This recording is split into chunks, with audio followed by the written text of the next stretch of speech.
It's your girl Fee Stefan here, and welcome back to this long-awaited episode of Offbeat Black Girl Podcast. I know, before you guys come at me, I know that it's been a couple of weeks since I recorded my last episode. And remember, I posted that I would be talking about trying to find work-life balance with my new job. Let me tell y'all, I've been on the struggle bus finding that work-life balance. So I know I got some splaining to do. Trust me. So we're going to get into all that. It's just been a crazy couple of weeks. It really has. Just, still dealing with the aftermath of the car accident and trying to get, back on the road and things like that. Dealing with injuries and just the stress and anxiety that comes from that. Of course, also it's the holidays, so having friends and family come into town and entertaining them. We have Friendsgiving.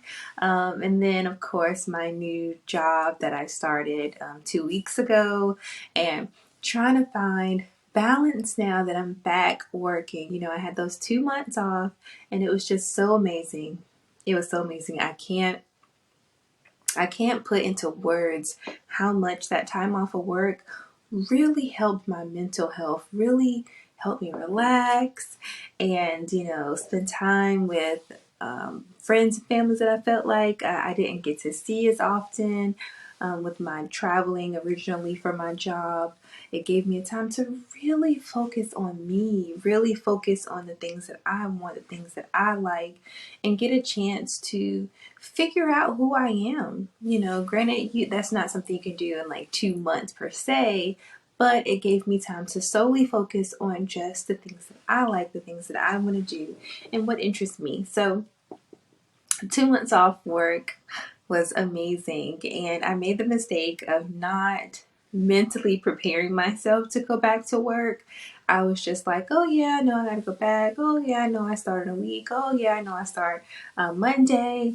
And I didn't really do anything other than that. So I was on the struggle bus. I was on the struggle bus, seriously. So let me get into that real quick. So as you guys know, I work in the laboratory at the hospital, and so I do, a whole bunch of different departments: chemistry, hematology, microbiology, just a whole plethora of things in the laboratory. And I was doing it for travel for quite some time, traveling to different hospitals, and that was great. It was good money, everything. It gave me a lot of time on my own to kind of, again, focus on things that I wanted to, take myself to lunch before work, dinner by myself. But it also put a strain, I think, on, my family, my children.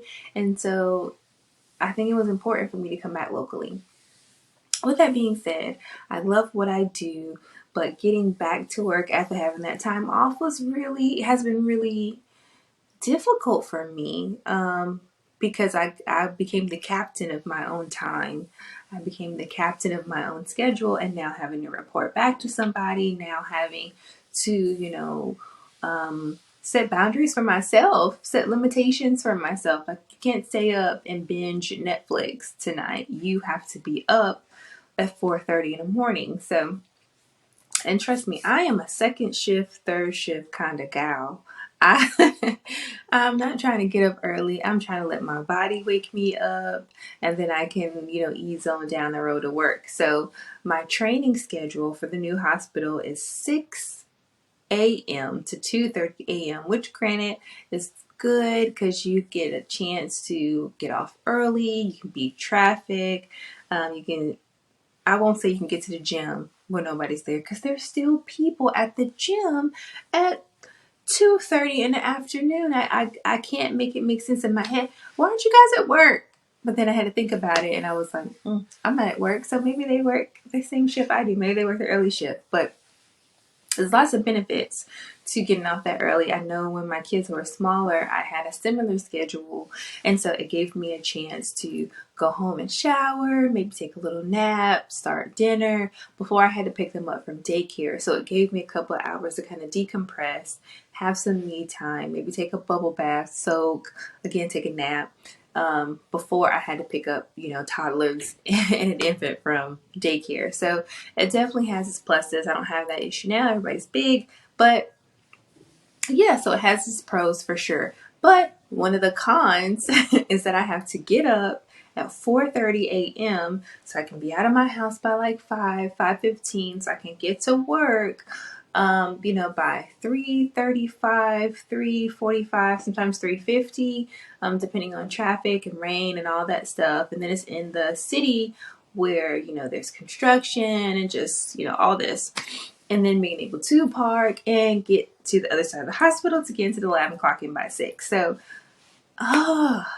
I'm like putting myself in bed at like 9 o'clock so I can make sure I have plenty of time to rest. So my brain is on, so I'm focused and ready to work. So, it gives me limited time in the afternoons with the kids or the evenings because they get home at like 5. And I'm trying to make sure that they eat, also shower myself, maybe, make my lunch for the next day, get my uniforms out for the next day, go over homework, see how their day went, and then make sure I'm in bed at a decent time. So just to do it all over again. So when did I have time? When did I have time to work on things for me? I want to record my podcast. I want to, go to the gym. I want to do so many things for myself. I joined a book club while I was out of work, and we read one book a week. I know that sounds crazy. We are avid readers, and the books that we read, they capture your attention, let me tell you. So that was nothing. Now I'm like, oh my gosh, it is, 8:30. I'm just now wrapping everything up for the evening with myself and the kids and done, getting ready for the next day. I have the car packed, got my coffee thermos sitting next to the coffee pot so I can grab that in the morning. But now I'm trying to get a couple of chapters in, for my book club and trying to, just read just even a couple of pages, and sometimes the books are real page turners. I'll be reading and don't realize I've been reading for like an hour. And then I'm like, oh man, now I didn't really mess up my sleep schedule. Now I'm be groggy in the morning. It's just a lot. It's a lot. And I remember it being like this when my kids were younger. And I equate that to, I'll say that back, not equate. I blame that on the fact that I worked 5 days a week. So working 5 days a week is not ideal to me. I don't care what the schedule is. It's just not. I made a commitment to myself maybe 6 months ago, I would say, that I was not going to work more days than I had off unless it was a remote job that I did from home. So with that being said, there's 7 days in a week. I am not working 5 days a week and only having 2 days off. And actually that's part of my work-life boundary, because then all my time is dedicated to this job. Because now I've worked all day or worked my set amount of 8 hours. Now I'm trying to squeeze in everything that I need to do in this little bit of time in the evening and still get adequate sleep to turn around and do it again the next day.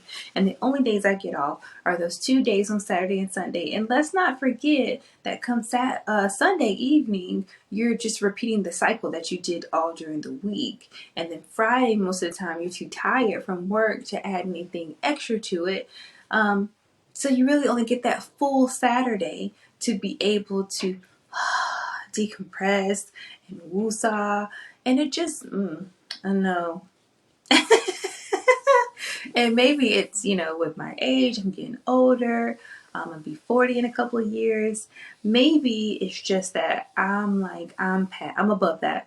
I'm above that. I can't do it anymore. It's ghetto. I don't want to, I don't want to do it. So I remember feeling like that when my kids were younger, where I just felt so overwhelmed with everything that needed to be done, and always feeling like there's not enough time in the day, not enough time in the week, not enough time in the month to get things done like I want them to have done and to have any type of balance whatsoever. Work took up all of my time. And so I started feeling that way again this week, where I just felt like, man, all I'm doing is working, and sleeping and working and sleeping and working and sleeping and working and sleeping and working and sleeping. And then on the weekends, because I haven't spent a whole bunch of time with the kids during the week, now they want to do stuff. My boo want to do stuff. I want to do stuff. Friends and family want to do stuff. And I don't have the energy. I'm exhausted. I don't have it in me. And that's how I started feeling this week.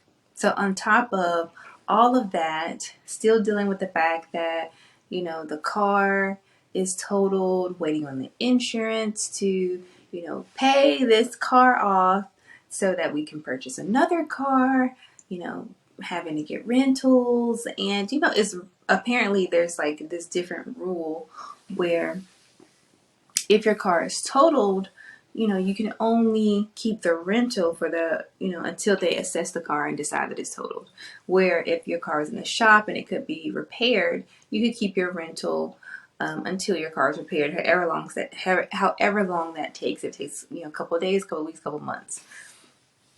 So we had our rental maybe 2 weeks and we had to turn it back in the day before Thanksgiving. And that was crazy because I'm like, you guys still have not paid off our vehicle so that this can get off of our credit so that we can get another loan for another vehicle. So the accident was November 6th. Here we are, December 10th? And it's still not showing that the vehicle is paid off. So we're over a month into this thing. It's just a headache dealing with the other insurance company, lawyers. It's just a lot. So to say that I've been trying to find balance, or been struggling to find balance, is probably an understatement.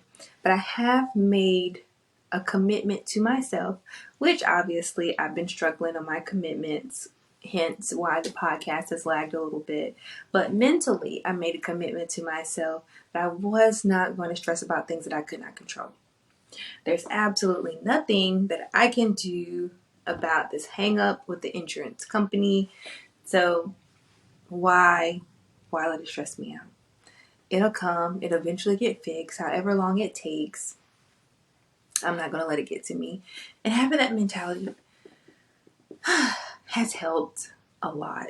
Because as I've talked about on these podcasts, I am somebody that struggles with anxiety, stress, depression, not handling stress well, depression, and just taking this little molehill and boom, boom, boom, boom, boom, boom, boom, it's a mountain. It is a mountain. So being able to, I'm sorry, just my back and my neck is so stiff, like sitting for a period of time is actually really painful for me. Again, something else that I've been dealing with since the car accident. But just making that commitment to myself to not let things bother me. Things are going to happen in their own timeline. I can only control what I can control, and other than that, let it be. Let it be. So again, my listeners, I apologize. I apologize not to just you guys, but to myself, because I made a commitment to myself to stick to something, which is really easy to do when I wasn't working. And now it's just going to require a little bit more of a commitment, a little bit more energy for me to make sure that it gets done.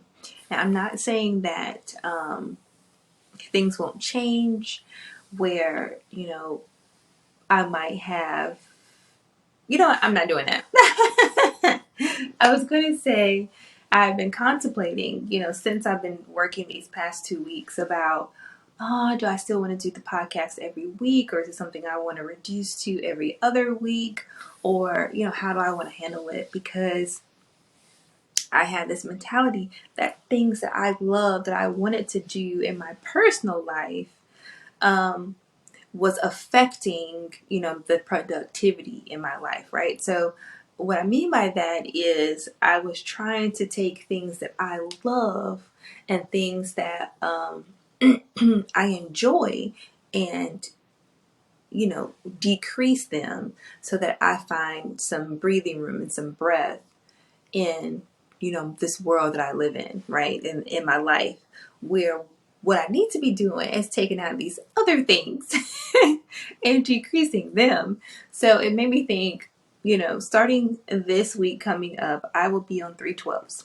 And so that is 12 hours a day, 3 days a week, which is an ideal schedule for me. I came off a schedule before I took my break from work, where I was working 2 16-hour days and 1 8-hour day. And though it was a lot during those days, it was so wonderful because then I end up having 5.5 days off of work every week without having to put in PTO or anything like that. And it was amazing. It was amazing because even though I was exhausted from working these times, I only need like a day or two to recover, maybe, and I could just sleep in, relax, eat and just do my own thing. And then I'm ready for the next couple of days of just chilling and enjoying life. So what I was doing is making sure that work was good, and then just taking out all these things that I loved and that I enjoyed and that I even made commitments to for my own personal growth and for my own personal mental health, so that I could make sure that work was good. No. So now with the new schedule coming up, being able to maintain the things that I love, I started doing some oil painting. I'm still obviously writing. I'm still reading since my book club, going to the gym, trying to be consistent with that. These are things that I will be able to maintain once my work schedule decreases. So work's gotta adapt to my personal life, because that's what I need to maintain my mental health. That's what I need to continue to grow and continue to be in this space that I'm in, where I feel in control, right? The crazy thing about it is, it's not crazy, but it's realistic, is that there have been so many times in my life where I felt like I didn't have control of my life. I didn't have control of my relationship. Somebody else did. My friends controlled, when we saw each other and what we did and where we went and, how much they were going to commit to the friendship. I had relationships where my partner would control the relationship, control my happiness in the relationship, control what we did and where we went and how we progressed and how we grew together as, within our relationship. I've had jobs that, manipulated and controlled my personal life. I can't do this unless I check with my job first. I can't go on vacation unless I check with my job first. I can't, go to my kids' award ceremonies until I check with my job first, until I clear it with my boss. I cannot live that life anymore. I cannot give the control of my life to other people. It's not fair to me. It's not fair to me. It's not fair to my mental health. Shoot, it's not fair to my physical health. It's not fair. And I'm one of those people that my mental and emotional state controls my physical state. So, I'll be stressed out and break out in hives. I'll have headaches and, migraines and just achy body, exhausted, all from just my mental health not being where it needs to be, not being 100%. So that's a big part of work-life balance for me, is trying to make sure that I'm in control. Granted, I need a job. I know I need a job. I got a family to take care of. I got children. I have all these things that I have to do. But that job cannot control me. And that's not saying I'm going to go to work and I'm going to be like, I know I'm on the schedule to do this, but I ain't doing that today. That's not what I'm saying. But what I am saying is that I let managers, supervisors, directors know from the beginning, this is what I want to do. This is what I want to work. This is how I need things set up for me to be successful with this company, with this organization, to be an asset to you guys. Can you do this for me? If not, that's okay. I can find another job. I can find somewhere else to work. These are the things that I need to be the best employee for you. Until I either hit the lottery or start my own business and something like that. And I stick to that. That's not saying, I'm not a team player. If I don't have any plans and you guys need somebody to work overtime or something, sure, I'll help. in the event that it doesn't take away for the things that I have going on in my personal life. If we have no plans, I feel like I'm well rested enough to do OT. I feel like my mental health is there. If I had a stressful week, I'm not doing no overtime. I'm not doing that. If me doing overtime requires me to, cut down on my sleep pattern, or have less hours of sleep so I can go in there exhausted, I'm not doing that. No.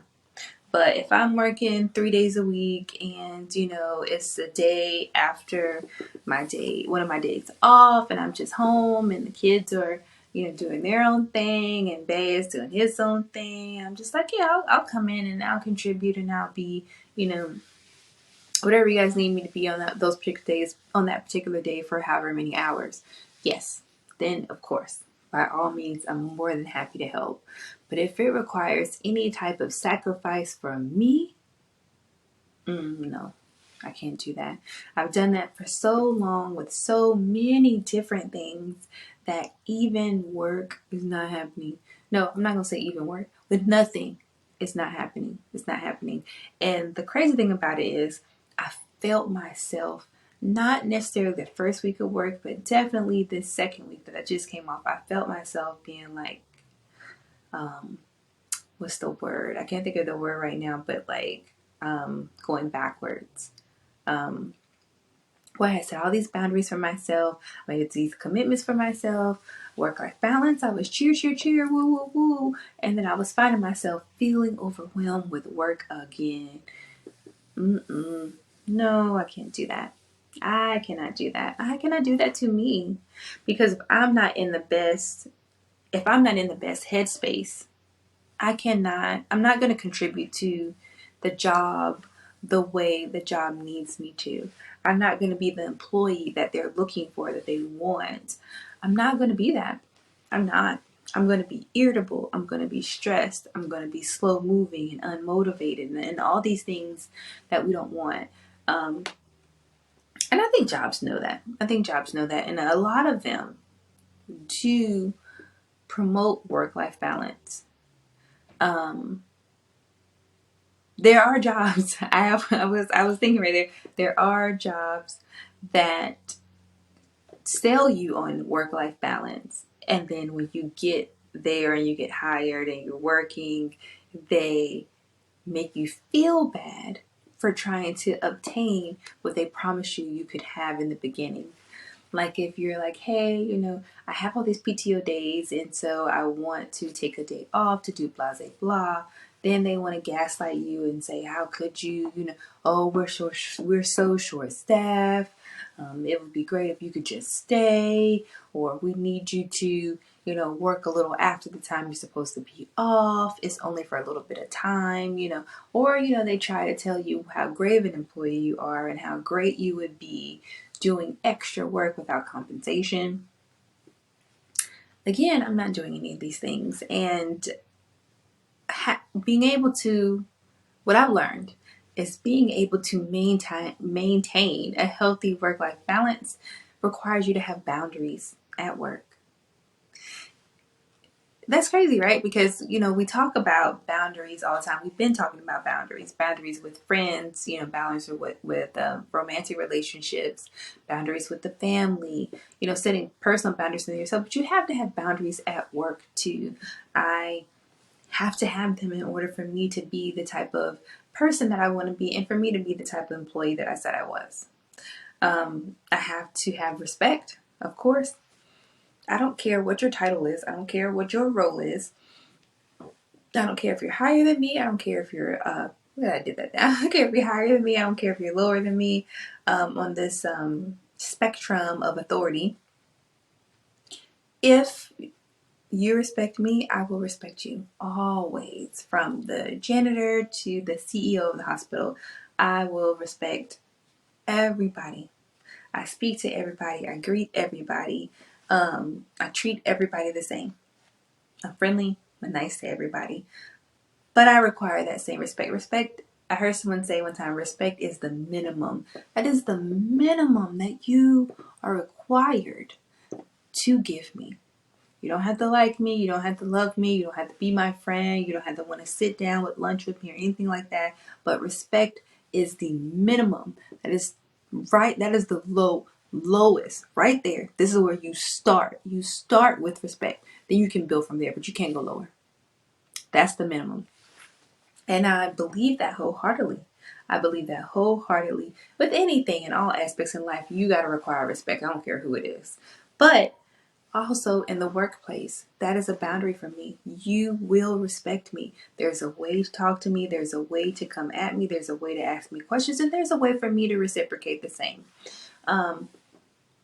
Because if you don't, we're going to have problems. And that's something that can escalate to management and things like that. And then eventually I will be like, I don't want to tolerate this. I don't have to tolerate this. I will go somewhere else. So that's one way that I'm able to create those boundaries at work, is by requiring respect. Of course, not doing anything that's I feel like is going to go against my personal ethic or moral boundaries. Not feeling that at all. I'm not doing anything that's going to make me not be able to sleep at the end of the day. That's going to make me question my character. Shoot, that's going to get me, cause me to lose my license or anything like that, my certification. But just, beyond that, there's certain things that I just cannot do, that I just don't believe in, that I don't support. And I'm not going to let a job push me into doing things that are going to make me not like me.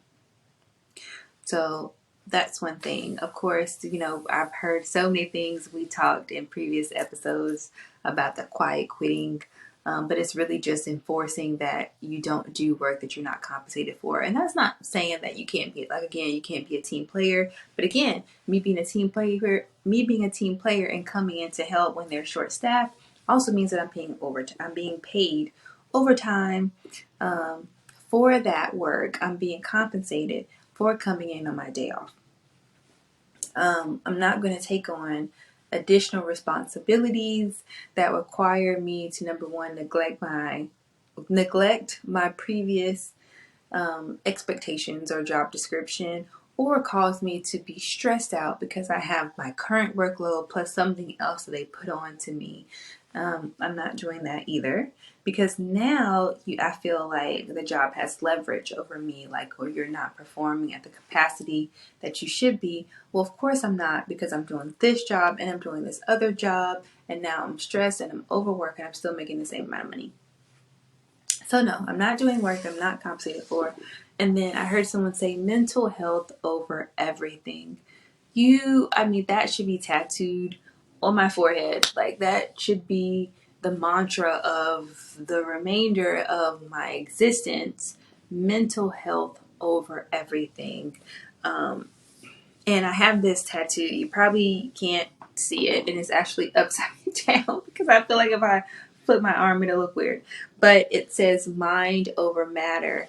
And I think about that a lot, because the mentality is that, your mind, your thought processes, things like that, are greater and more important than all these other things. And that kind of, to me, correlates with what that saying is: mental health over everything. My mental health,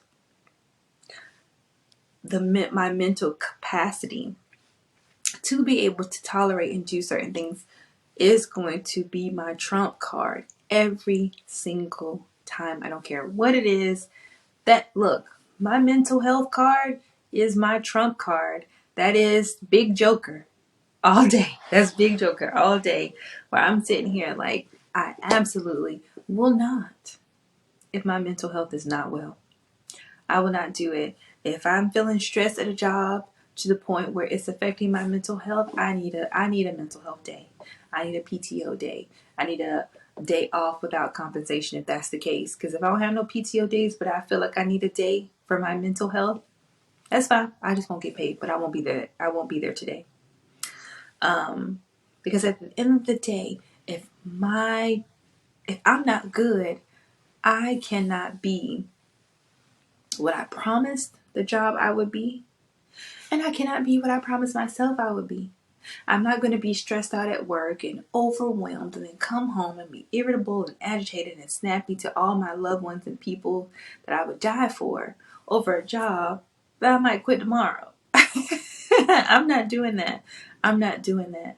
And if jobs really, really, really look into why it's so important for their employees to have work-life balance, they would see that there is a win-win here. When you have work-life balance, your productivity is higher. And if you think about it, that's because, like, hey, I have the time to do the things that I need to do the things that I want to do. I have the times to relax when I'm not here. I have the time to really have, indulge in self-care and things like that. So when I get back to work, I'm relaxed. My brain is not all super cluttered. I'm ready to commit to this job. I'm ready to do the work that I need to do because I've had the time to decompress and relax, and now I'm recharged and ready to get to it. I know that people calling out being an absenteeism is lower when you have work-life balance. I think that's important. Like, if you have people that have, like, for instance, I'm gonna use myself for example. I'll be working 3 days a week. So the likelihood of me calling out of work, unless it's an absolute emergency, is pretty non-existent. I have adequate amount of days to do the things that I want to do during the week. If it's doctor's appointments, the dentist, it's this, me trying to go to the chiropractor. If it's just days I just want to sleep in, if I want to go to the gym, if I want to go brunch with my homegirls, anything like that. If I have that balance where I can, you know, thrive in my personal life as well, then I'll be here. I'll show up and do what I need to do. Number one, I need a paycheck, but also, in that paycheck helps finance all the things I want to do in my personal life. So yeah, you have less people calling out, people being, I can't say about being late because I might still be late, but I will be there and I will do the work that needs to be done if I'm able to have that balance in my personal life.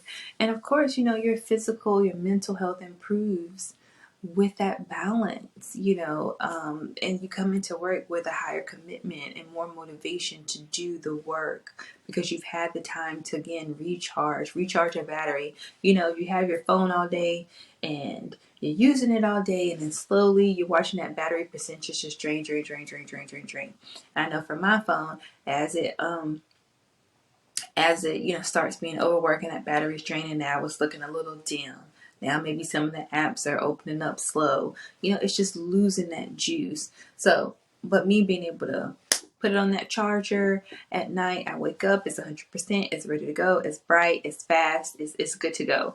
And sometimes it's just like, even if I'm charging it, I still need to just maybe cut it off for a little bit, just power it off, and then let it sit for a little bit, and then come back maybe an hour or so later and cut it back on. And just that restart, that shutdown, that reset, has made it a more efficient, phone for me to use. And it's the same thing with our bodies. We're working. That battery's just draining. And imagine, you taking your phone, right? You got your phone, you're using your phone, the battery's draining all day, and then you go home and you don't put on the charger, and the next day you starting with 30%, and it's draining. And if you lucky, you got one of them good phones with the decent batteries, maybe by the time you get home it's at like 5%, and they don't charge it the next night. Within the next day, you're lucky if it's not dead. But if it is dead, maybe if it's not dead, it's got like 1%. Our bodies are the same way. Like, we're draining. And I'm not saying necessarily that your job is draining you or anything like that, but I'm saying the constant working, the constant going, the constant moving, the constant yeah, it's draining your battery, and you're gonna need to recharge that battery. And for me, personally, I can't fully recharge my battery on a 5-day work schedule. I have so much to do when I'm off work in the evenings that I don't feel like I got a full charge. I got a couple of hours of sleep. I got this, I got that. Maybe I got dinner. Maybe I was rushed through dinner or whatever else. I never feel like I got a full charge. So me working the schedule that is more ideal for me gives me a real chance to recharge, to reset. You know, sometimes I just need to cut that phone off and let it do its thing. Again, it's a win-win for everybody because now you're more committed and you're more motivated at work. I know I am. When I come in after I had a couple of days off, I'm like, hey y'all, what's up? What I missed? You need me to hop on this? Yeah, I'll take care of that because look, I ain't been here every day. I ain't let this place get to me every single day. And so that's what I need for me. So again, you know, with all that being said, I'm back. I'm fully recharged. I'm ready to rock and roll.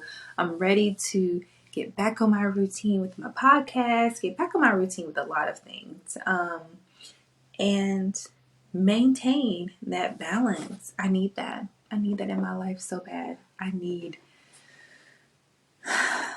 to control the things that I want to control. And that's my life. That's my life. Work is part of that too. But I need mental health over everything, to have control of my life, how things go in my life, set boundaries in all aspects of my life. That includes with work.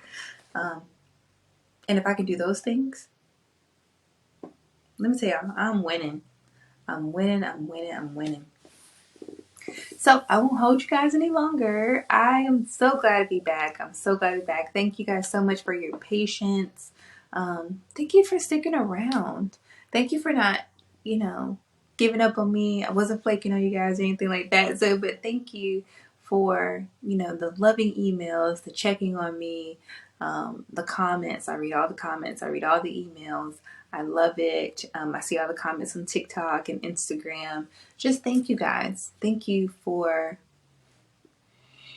realizing that I'm just another woman out here trying to make it, trying to find balance, trying to encourage other women to find balance, to speak up about their stress, to speak up about the anxiety, to speak up about things going on in their life that aren't perfect, because being able to talk about it, being able to get it out, is part of the healing process. And then, finding solutions that work for you, because what works for me may not work for everyone else. But for me, being able to let it all out, it's like, like if my head's filling up like a balloon, just full of all these thoughts and things, and just we let that air out. It's just so much better. So much better. So with that being said, guys, I know there was a lot of information. This is going to conclude our episode on balance. Yeah, we're going to say it was about balance, but it really was kind of a recap of just everything that's been going on for the past couple of weeks. So, of course, my apology for being MIA. Let you know your girl is back and ready to work, ready to get to it. And then really talking about, finding that balance within myself, knowing what I need to be successful in my life. And then, pushing towards that goal, setting those boundaries for myself. And then hopefully I'll hear some emails and thoughts from you guys too as well about how you try to find balance in your life between work and your personal life, and just, finding the time to put your mental health first. Mental health over everything, like we said. So if you need to contact me, of course, you guys know. If you're new here, you may not know. You can reach me an email at offbeatblackgirl@gmail.com. Of course, you can find us on Instagram and TikTok at Offbeat Black Girl Podcast. Thank you guys for tuning in. I love you, love you, love you. And I'll see you for sure next Friday. Bye, guys.